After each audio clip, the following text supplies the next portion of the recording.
Hello दोस्तों, कैसे हैं आप सब लोग। मैं हूं एडवोकेट देगान त्रिपाठी। दोस्तों, आज मैं आपसे एक दो पॉइंटों पे कुछ डिस्कस करना चाह रहा हूं।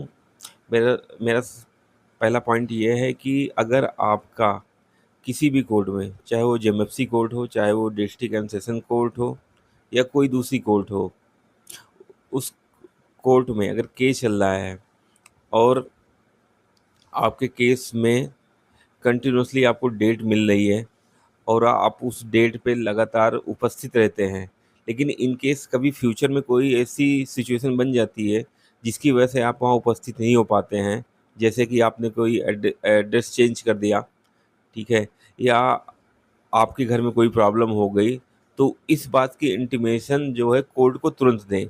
क्योंकि कई बार ऐसा होता है कि डेट्स पड़ती रहती हैं, उस डेट पे आप अपीयर नहीं होते हैं, कोर्ट जो है उसमें बीडब्ल्यूबी कर देती है, उसके बाद एनबीडब्ल्यू कर देती है, और अगर आप फिर भी उपस्थित नहीं होते हैं तो आपके अगेंस्ट जो है प्रोक्लेमेशन का जो है प्रोसीडिंग स्टार्ट हो जाती है।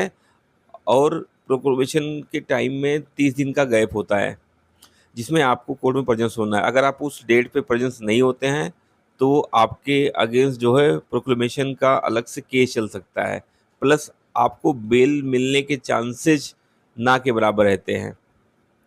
तो इसलिए इन चीज़ों का खास ख्याल रखें। जब भी आप अपना एड्रेस चेंज करें तो उस एड्रेस की इंटीमेशन आप कोर्ट को ज़रूर दें।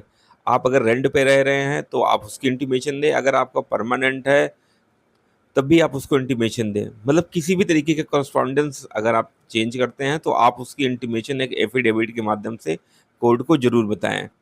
इससे होता है कि आपको कोर्ट की तरफ से कोई भी सम्मन आएगा, कोई भी नोटिस आएगा, कोई भी वारंट आएगा, तो आपको उसके बारे में पता चल जाएगा। और सबसे पहली बात, अगर एड्रेस चेंज कर रहे हैं और आपने एफिडेविट फाइल नहीं किया है तो आपको इस चीज़ का खास ख्याल रखना चाहिए कि आप टाइमली उस जिस डेट पे आपका केस है उस डेट पे वहाँ पहुँचें। अगर आपको डेट नहीं मालूम है तो अपने एडवोकेट से पता करें। तो इस चीज़ का खास ख्याल रखें, क्योंकि रिसेंटली मैं कुछ ऐसे केसेस देख रहा हूँ जिसमें ये केसेज में उन्होंने हमें रिसेंटली ज्वाइन कराया हुआ है, तो उस केसेज में ये प्रॉब्लम आ रही है जिसकी वजह से उन लोगों के लिए जो है थोड़ा सा बेल लेना मुश्किल हो जाता है। अभी रिसेंटली मैं एक केस पे काम भी कर रहा हूँ जिसमें हम डिस्ट्रिक्ट एंड सेशन केस में बेल के लिए अप्लाई किए हैं। हम जिस बंदे के बेल के लिए अप्लाई किए हैं उसके ऊपर 4 केसेज चल रहे हैं, जिसमें 2 केसेज में वो 2-2 बार पीओ हो चुका है। तो हमें उस केस में बड़ी मेहनत करनी पड़ी उसको बेल निकालने के लिए, लगातार 2